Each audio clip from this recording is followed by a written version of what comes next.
ඔබ සැමට සුබ දවසක්. අද කාලීන දේශපාලන සිදුවීම් ගැන සලකා බැලීමේදී පළමුවෙන්ම කියන්න තියෙන්නේ ඔක්තෝබර් මාසේ 10 වෙනිදා අද හදිසියෙම මාලිමාවේ ආණ්ඩුවේ කැබිනට් සංශෝධනයක් කරා.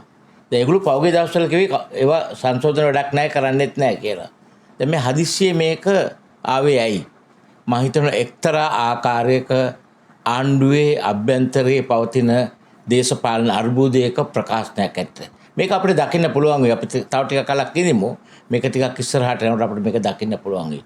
ඊළඟට මම කැමති අද ඔබේ අවධානය යොමු කරන්න මේ ආණ්ඩුව මේ විදේශ ඇමතිවරයා එක්සත් ජාතීන්ගේ සංවිධානයේ මානවික කමිටුවට ගිහිල්ලා ලොකු කතා කරා. නමුත් ඊටාම බරපතල ලෙස ශ්‍රී ලංකාවේ හැටියට පරාජිත තත්වයකට ඇද වැටුණා. දැන් මෙහෙමයි. දැන් මානවික කමිටුවට ගිහිල්ලා ශ්‍රී ලංකාව ආණ්ඩුව වෙනුවෙන් මාලිමා ආණ්ඩුව ඉදිරිපත් කළ යෝජනාවලට අපි පක්ෂ නැහැ. අපි මොකද අපක්ෂ නැති වෙන්නේ දේශීය ආන්ත්‍රණයක් කියන එක නිකන් ජනතාව රැවටීමේ අදහසක් පමණයි. නමුත් ඒක නෙමෙයි මේ කතා කරන්නේ. අපි කතා කරන්නේ මේ ආණ්ඩුවේ ක්‍රියාකලාපේ. මේ ආණ්ඩුව මුළු ජාත්‍යන්තර ප්‍රජාව තුළ කොන් වුණා, තනි වුණා.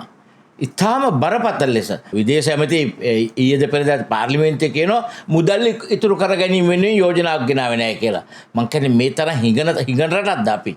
එහෙම නෙමෙයි අපේ ශක්තිය, රටේ ශක්තිය, ස්වාධීනත්වය පෙන්눔 කරන්නට අපෝසත් වෙච්ච ඉතාම දුබල ප්‍රතිපත්තියක් නැති අදහසක් නැති විශේෂම ජාත්‍යන්තර කොහොමද අපි හැන්ඩල් කරන්නේ, කොහොමද අපි ඒක පාලනය කරගන්නේ කියන කාරණය ගැන කිසිම අදහසක් නැති දුර්වල ආණ්ඩුවක් හැටියට මුළු ලෝකෙටම මේ මාලිමා ආණ්ඩුවේ මේ විදේශ ඇමතිවරයා ප්‍රදර්ශනය කරයි කියන එක කියන්න පුළුවන්. ඊළඟ කාරණේ තමයි මේ ආණ්ඩුව ගමන් කරන ක්‍රියාකලාපය. මොකද ඒගොල්ලන්ට පුළුවන් වෙලා නැහැ, අවුරුද්දක් ගත වෙලා තියෙනවා. ඒගොල්ලන්ට පුළුවන් වෙලා නැහැ ඒගොල්ලෝ දීපු පොරොන්දු ඉෂ්ට කරන්න. ඒක රටම දන්නවා. ඒ වගේම මේ ආණ්ඩුවට පුළුවන් වෙලා නැහැ ඉදිරි අවුරුදු 2ක් 3ක් 4ක් 5ක් යනකොට කරන මෙගා ව්‍යාපෘති විශාල ව්‍යාපෘතියක් ගැනවත් ඒගොල්ලෝ කරන්න. මොකද ඒවා සැලසුම් කළා පළවෙනි අවුරුද්දේ විතර නෝනේ සැලසුම් කරන්න ඕනේ අවුරුදු 3-4කින් ඉවර කරන්න. මොකද ඒවයි කිසිම දෙයක් මේ ආණ්ඩුවට නැහැ. නමුත් ඒ නිසා අද ජනතාවගේ විරෝධය අපිට පේනවා. තිරුකුණාමලේ ජනතාව, ඊට පස්සේ කන්තලේ පැත්තේ ජනතාව, අනිත් පැත්තෙන් අපිට පේනවා මන්නාරමේ ජනතාව වීදි බැහැලා ඉන්න දිනපතා. ඊට පස්සේ අපිට පේනවා හම්බන්තොට අලි උවදුර නිසා තියෙන ප්‍රශ්න නිසා ඒ අය අද මේ සටන් කරමින් ඉන්නවා. ඊට පස්සේ කම්කරු පන්තියේ විදුලි බලය, ඊට පස්සේ තැපෑල, දුම්රිය පවා ගුරු ශේෂ්ත්‍රය විවිධ අරගල වලට සේන්දු වෙමින් තියෙනවා. මේ තත්වයට ආණ්ඩුව මුහුණ දීම වෙනුවෙන් දැන් රාජ්‍ය යාන්ත්‍රණය පාවිච්චි කිරීමට තමයි ආණ්ඩුව ලෑස්ති වෙන්නේ. මොකද විදුලි බල මණ්ඩලයේ කම්කරුවන්ට විරුද්ධව ජේ.ආර්. ජයවර්ධන 1980 පාවිච්චි කරපු නීතිය බලපෑත්තුවා. ඉතින් ඒ නිසා අපිට පේනවා හදිසි නීතිය බලපවත්වලා අත්‍යවශ්‍ය සේවා නියෝග දාන බංකොලොත් යනට පත්වලා තියෙනවා. මොකද ඒ අතර අපිට සැලකිය යුතු වැදගත් කාරණාවක් වෙන්නේ මේ පොලිසිය ශේෂ්ත්‍රය තුල කරන්න යන වෙනස්කම්.